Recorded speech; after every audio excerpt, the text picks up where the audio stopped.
Okay, good evening. Welcome to this regular scheduled business meeting of the Summersville City Council on this 24th day of February 2025. I'd like to welcome all of our guests tonight and move right into tonight's meeting. First item on the agenda is consideration of the council minutes of the meeting we held on February 10th of 2025. Move to approve and waive the reading. Second. Okay, council, the motion is to approve and waive the reading. Are there any changes or amendments to the minutes as they were presented in your packet? Hearing none, all those in favor signify by saying aye. Aye. Opposed, same sign. Motion so carries. Hold on one second, I got this. Thought I did. Blush. Tissue. It'll come back and get you. Blush. I was gonna sneeze all over my paperwork. Okay, sorry about that. Public comment. Anybody signed up? Nobody signed up for public comment. The next item on the agenda is the first reading of ordinance to approve current replacement pages to the Summersville codified ordinances for updated traffic code and general offense code. So, of course, we get this. Gary, do you want to speak to it? I mean, I can. Would you like me to read through it or? No, I mean, just if you want to give them an update, you know who this comes from? No, I didn't know this until I read it. Okay, we are actually contracted with a company that keeps our ordinances to comply with state statute. This comes from them. And the update is actually it's all traffic and general offense code. There's an amendment to the authorized emergency vehicle use, electric bicycles, special restrictions on lights, electronic distracted driving, accessible parking, electronic bicycles, again, that's all under traffic code. And then general offense code being amended is falsely reporting an emergency accident. Amended is liquor control definition. Amended is acts prohibited by private club license. Amended is weapons and explosion definitions. Amended is smoking prohibited in motor vehicles while minors are present. That was actually added, not amended. And then, of course, there's some amendments to shoplifting. And then if you want the detail on all of this, you can certainly come to City Hall and read the detail to the codified ordinance. So I entertain a motion for the first reading. Move to approve. Second. We got a first and a second. Council, are there any questions? Hearing none, all those in favor signify by saying aye. Aye. Opposed, same sign. Motion so carries. And it's driving me nuts because I can't think of the company's name that we contract with. Walter H. Drain. There you go, thank you. Who? Is that on there? Walter H. Walter Drain. Drain, Yeah. D-R-A-N-E. There you go. Thank you, Chuck. Company. Walter H. Drain. Okay, the next item on the agenda is an update on a couple of I shouldn't say issues, but a couple of projects that the Executive Secretary of the Mayor is working on. So at this time, I welcome Mary Ann to give her update. Welcome, Mary Ann. Thank you. I have some good things to report this evening. First, I do want to let you know everybody has a copy of West Virginia Executive Magazine, and the 2 ads are marked, so make sure you take a look at those because they're very good exposure for the city, for the rec park. So we have a really good relationship with that magazine. The first committee I want to report on is the Homeless Commission. We recently had our second resource fair on Thursday, February 13th at the Summersville Baptist Church at the Family Life Center. We had 20 resource booths this time that provided healthcare services, veterans services, food bags, hygiene kits, workforce development and assistance, recovery programs, hygiene kits, blankets, laundry detergent, shower kits, and a hot meal for everyone that attended. Also, the last Shepherd Thrift Shop was very kind to give out vouchers for free clothing, and MTA provided round-trip transportation from around the county. The event was very positive and incredibly successful. It offered a hand up to those experiencing homelessness, and it provided an invaluable opportunity for the resources there to connect and foster relationships. We also increased our awareness as a commission and what our presence and mission are in the community. The event directly impacted 32 individuals. We almost tripled the amount of people we had the first time. So 32 individuals came through. We were able to give them some support and some assistance. It truly does speak to the life-changing potential of our efforts. The experience was very humbling for everyone there, very inspiring. It did remind us of the profound difference that we can make and that we can leave stigma behind and come together as a community. It was incredibly moving also to see a few individuals return that attended the first resource fair, and we saw that they were stronger. Their journey is definitely a powerful testament to growth and resilience and the impact that support systems can empower on people and rise to help their challenges. So as we move forward, we hope to continue to do a fair possibly every quarter. We're also looking at some other avenues that we may be able to initiate in the future. Our next meeting is next Monday, March the 3rd, so we have a lot of things to talk about. The Homeless Commission is committed to making the city a place where everyone can assess the resources and opportunities that they need to thrive. So I also invite all of you to check out the new Facebook page. It's the City of Summersville Homeless Commission. So we do have our own Facebook page, so please check that out. Also, soon we will have a QR code on the city website. This QR code will take folks to a comprehensive list of resources in the county. So those things were all developed by the Homeless Commission. So the other committee I'd like to report on is Accelerate West Virginia. I know many of you were there the night that we had the event, so thank you for your support. We did host, the City of Summersville's Accelerate West Virginia team hosted a community good news event. This was held on Tuesday, February 4th at the Arena and Conference Center. It was really a fun night, a lot of connection with people. It was a great way to escape the winter blues and gather for an exciting event that brought everyone together. We celebrated local contributions and sparked meaningful conversations about the community's future. We had 18 dynamic speakers, each one bringing unique perspectives and insights to the table, creating a lively atmosphere. It was full of energy and full of ideas. Thanks to a range of fun activities designed to foster friendship, attendees had plenty of opportunity to connect and engage with one another.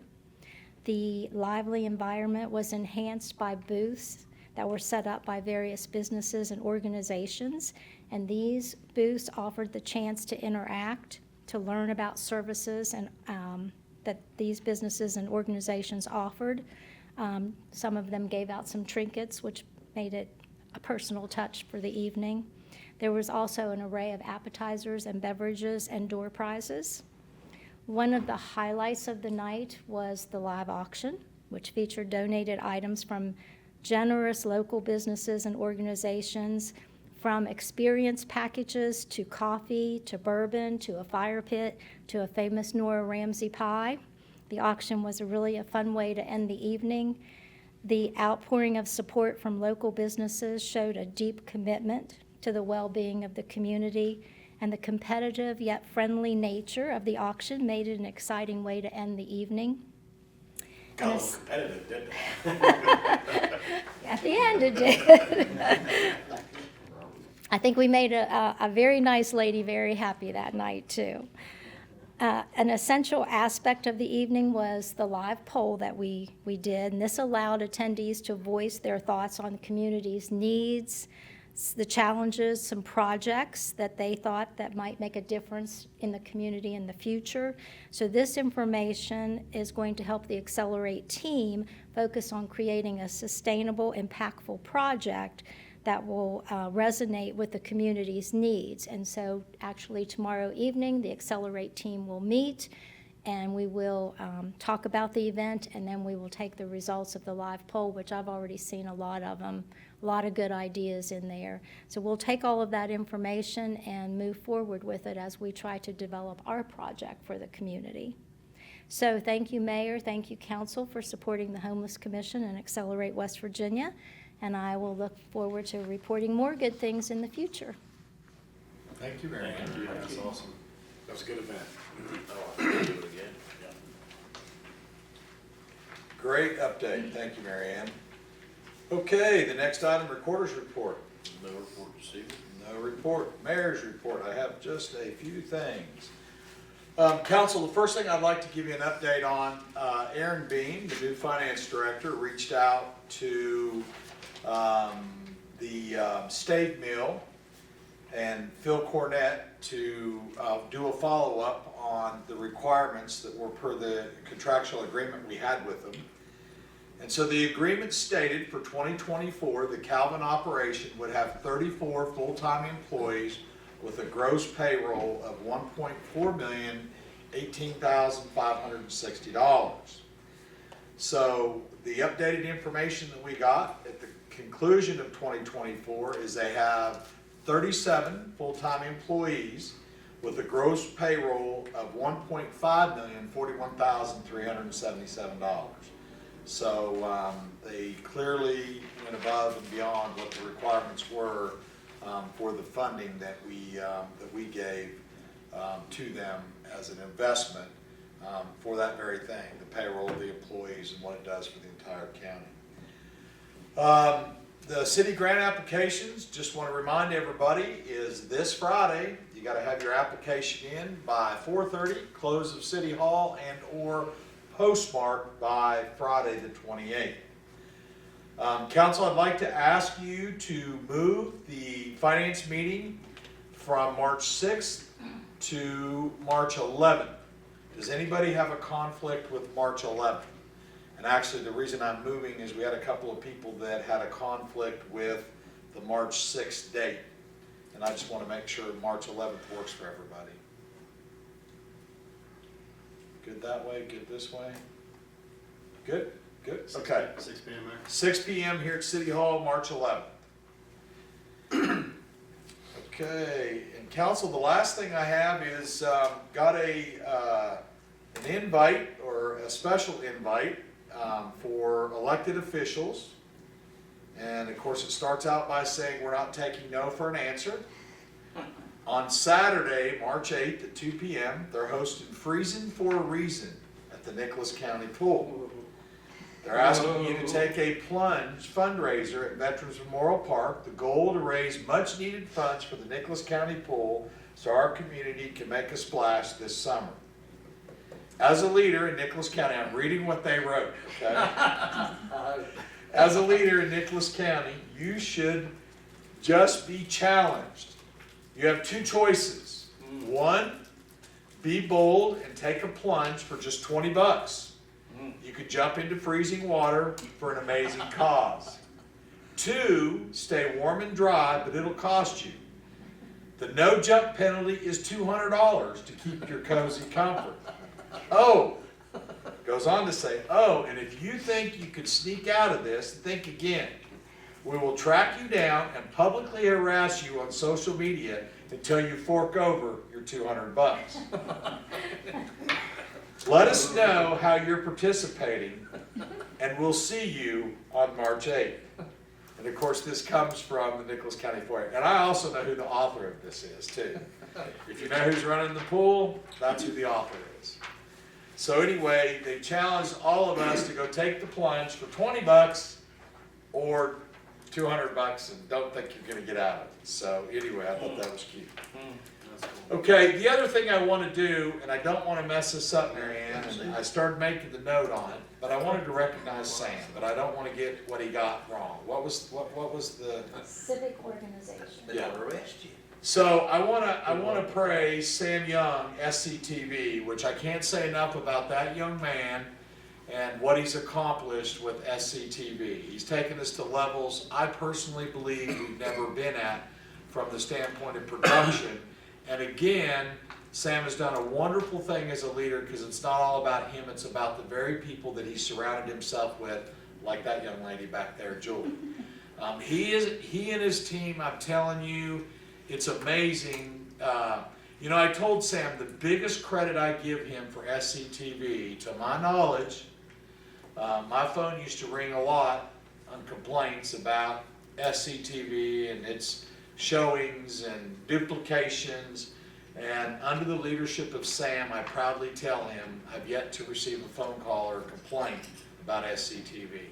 So our dollars are well spent in that tool and asset it is to the city, and the great work that he and his team do. So at the chamber, annual chamber luncheon, Sam was nominated and won title Civic organization. civic organization. So proud of him and his team. And, you know, I think the sky's the limit for him. He's exactly what I like. He's outside the box. And just every now and then I have to say, I don't think so, Sam.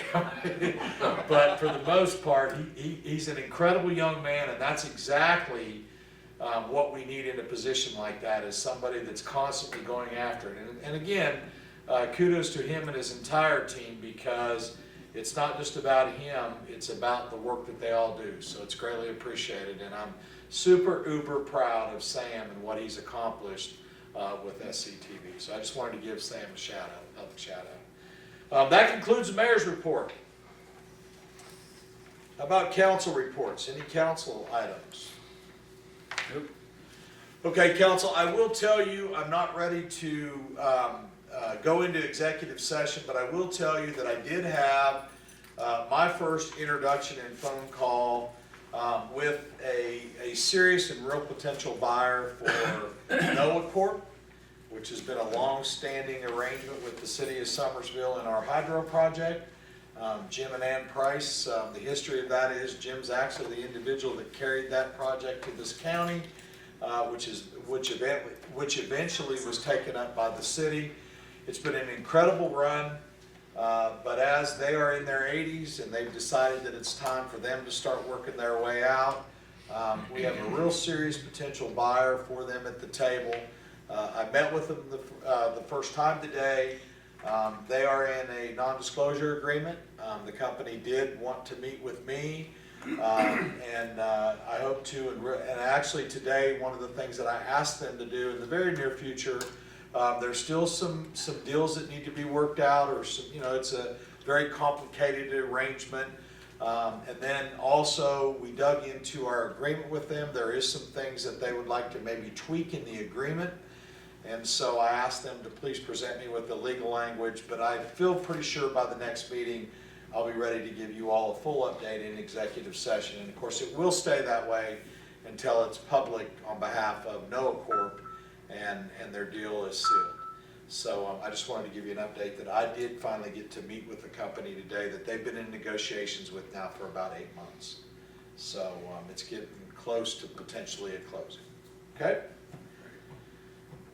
All right, so we don't need an executive session. All we need is an adjournment.